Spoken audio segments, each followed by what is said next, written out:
এই যে আমি দেখো সভা সমিতিসমূহত এই যে মন্ত্ৰী বিধায়কসকল আহে, দায়িত্বত থকা যে লোকসকল আহে, তেখেতলোকক আদৰিবলৈ সেই পদূলি মূৰৰ পৰা গানিকাযোৰা কিয় যায়?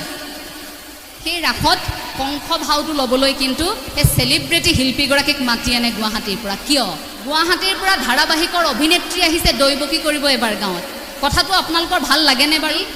মই কৰি লাভ নাই, আমি হৈ থাকক একেলগে এটা শক্তি পাব। আপোনালোকে সম্পৰ্ক গঢ়ক, সম্পৰ্ক এইভাবেই গঢ়ক। এই যে আপোনালোক আজি একেলগে বহি আছে, হয়তো কোনোৱে প্ৰথমবাৰ লগ পাইছে, কোনো আপোনালোক চিনাকি একেখন গাঁৱৰে। আপোনালোকৰ মাজত সম্পৰ্ক এইভাবেই গঢ়ক, কাৰণ যান্ত্ৰিকতাৰ এই পৃথিৱীত আমি লাহে লাহে মানুহ হেৰুৱাইছোঁ। এনেদিনো অসমত আহিব, কেতিয়াবা আপোনাৰ আত্মীয় ঢুকালে আপুনি যদি ফোন কৰি খবৰ দিয়ে যে তোমাৰ মা ঢুকাইছে, তোমাৰ দেউতা ঢুকাইছে, তোমাৰ খুৰী ঢুকাইছে, তোমাৰ খুৰা ঢুকাইছে, আপোনাৰ সিফালৰ পৰা আপোনাৰ আত্মীয়ই ক'ব যে আমি যাব নোৱাৰিম, খুব ব্যস্ততা, তোমালোকে যিখিনি কাম কৰিব লগা আছে কৰি থোৱা, টকা পইচা কি লাগে আমি পঠিয়াই দিম। কিন্তু সেইটোৱে মানৱ জীৱনৰ শেষ নে বাৰু?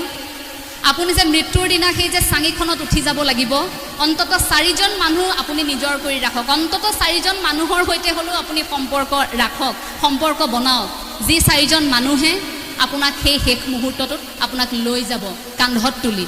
সেই 4জন মানুহ অন্ততঃ আপুনি আপোনাৰ বাবে সম্পৰ্ক হিচাপে ৰাখক।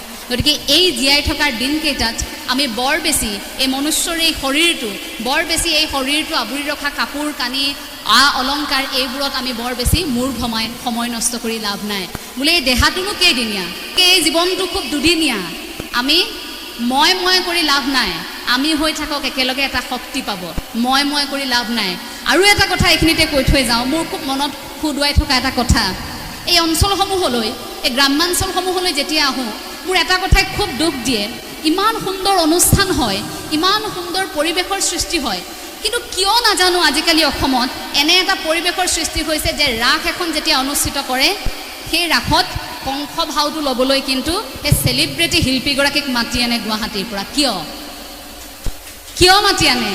গাঁওখনত ইমান সুন্দৰকৈ দৈৱকী গাব পৰা ছোৱালীগৰাকী আছে, দেখিব ৰাসৰ দিনা দৈৱকী গাই থকা ছোৱালীগৰাকীয়ে নন্দৰ ঘৰৰ কাষত, সেই নন্দৰ ঘৰৰ যে গোপীকেইগৰাকীমান ওলাই সেই চৰিত্ৰ এটা কৰি আছে, কিন্তু তেওঁক দৈৱকী চৰিত্ৰটো কৰিবলৈ দিয়া হোৱা নাই। কাৰণ গুৱাহাটীৰ পৰা ধাৰাবাহিকৰ অভিনেত্ৰী আহিছে দৈৱকী কৰিব এবাৰ গাঁৱত। কথাটো আপোনালোকৰ ভাল লাগেনে বাৰু? ভাল কথা, তেখেতলোকক মঞ্চ দিব লাগে, কিন্তু তেখেতলোকৰ কাম কৰি আছে এখন মঞ্চত। কিন্তু আপোনালোকে যে ইমান কষ্ট কৰি এই যে এই মাটি বালিৰ লগত খেলি থকা, এই মাটি বালিৰ সৈতে সংপৃক্ত থকা এইসকল যে যুৱ প্ৰজন্ম, এইসকল যে শিল্পী বুলি যাক আমি ক'ব পাৰোঁ, মই মাটিৰ মানুহ, গতিকে মাটিৰ সৈতে যাৰ সম্পৰ্ক এটা থাকে তেনে মানুহক মই সন্মান কৰোঁ, তেনে শিল্পীক মই সন্মান কৰোঁ। মই বাকীসকলক শিল্পী বুলি ক'ব নিবিচাৰোঁ। গতিকে এইসকল থকাৰ পাছত অন্ততঃ আপোনালোকৰ দৰে ঠাইত কোনো বাহিৰৰ পৰা কোনো শিল্পীক আপোনালোকে মাতি আনিব নালাগে। আপোনালোকৰ ইয়াত প্ৰদৰ্শন কৰিব পৰা বহুতো আছে। আজি এওঁলোকৰ দৰে কান্ধত খোলটো লৈ পাৰিবনে কোনোবা এগৰাকীয়ে?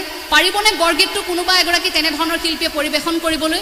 নোৱাৰে। খুব দুখ লাগে। আৰু এটা কথা, যেতিয়াই